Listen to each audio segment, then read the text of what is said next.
The Malabar Mutton Dum Biryani is a celebrated dish from the Malabar region in Kerala. This dish is a rich tapestry of flavors, ingredients, and culinary traditions. Moving on to the ingredients for the marination. For 1 kilo mutton, fresh ginger garlic paste 1 teaspoon, turmeric powder quarter teaspoon, chili powder 1 teaspoon, coriander powder 1 teaspoon, pepper powder half teaspoon, fennel powder half teaspoon, garam masala 1 teaspoon, yogurt 1 tablespoon, and salt to taste. Marinate the lamb with the ingredients for at least 2 to 3 hours or overnight. And for the gravy, you need red onions. I have taken 3 big ones. I've sliced them thin. Ginger garlic paste 1 inch. Garlic chopped. Green chili 7 to 8. Tomatoes 2 small chopped. I use the hybrid variety. Curry leaves 1 or 2 sprigs. Turmeric powder quarter teaspoon. Chili powder half teaspoon. Pepper powder half teaspoon. Coriander powder half teaspoon. Biryani masala powder 1.5 teaspoon. Whole spices, fennel seeds, peppercorns, cloves, cardamom, bay leaves and star anise, cinnamon and mace according to your taste. Salt to taste and oil as required. As you can see, I have even kept the garnishing ready. But the vegetables I am going to use are tomatoes and green chilies and coriander leaves and mint leaves. I have cashews and raisins for the garnishing along with the onions. I have also kept the spices ready for the biryani, the rice the cooking. And these are the powders which will be used in the curry. So I have shown you the ingredients for the mutton marination and the powders, and this is the biryani spices along with the powders which I will be using for the mutton curry.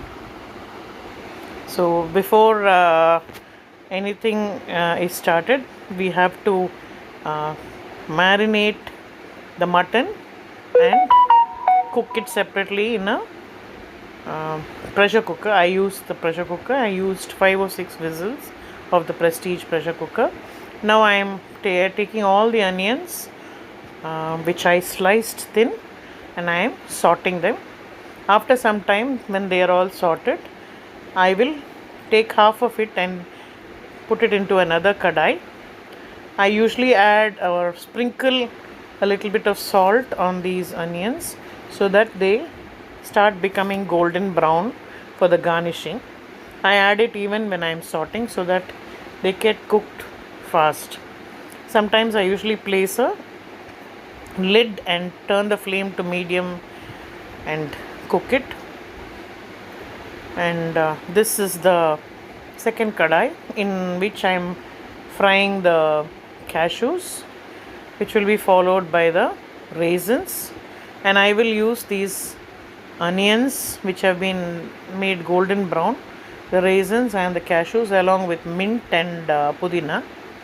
Now I am frying the spices for the masalas, and the ground masalas will be added. There is ginger garlic paste, green chilies and curry leaves ground into a coarse paste are added to this. So I have saved a little bit of time by using 2 kadais. Now as you can see, the spices, the coarsely ground mixture and the onions, and now I have added the mutton also and the powders also.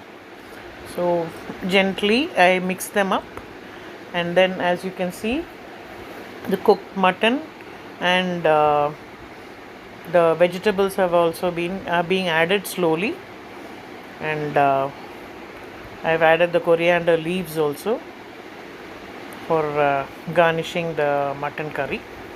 So the tomatoes, the onions, the green chilies and the spices all add to the flavor of the mutton. I allow it to absorb all the flavors by cooking it for some time, and usually I keep it open for some time and then I gently close it and allow it, close it with the lid and allow it to cook once more. Anyway, the mutton is already cooked, so you don't have to do much. It takes very little time for the masalas to get in, and keep checking for salt. As you can see, I have covered it. It saves a lot of time. Now I am moving on to the biryani rice. I have already soaked jeera rice according to my requirement, and I have poured double the quantity of the jeera rice into a huge vessel.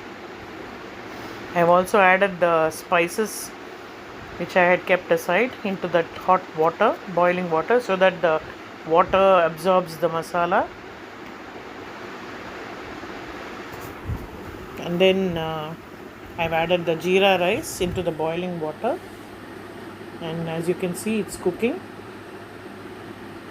You have to be very, very careful and constantly keep stirring it so that it doesn't get burnt. And you have to add water whenever it is necessary, and always check whether the rice is cooking to your desired level. Now comes the layering. I have added the mutton curry, the gravy actually, at the bottom of the vessel, and this will be followed by the rice, which is spread on top of the mutton. Then the garnishing, as you can see, what we fried, the onions and the cashew and raisins. Now moving on to the fresh raita. Raita is made from all these, and I've used onions, tomatoes, green chilies, mint leaves, as well as coriander leaves for a fresh taste. I've added a little bit of curd, and I usually add a little bit of salt. I mix all these up and make the raita. The chamandi also has ginger garlic paste. It's very easy to make.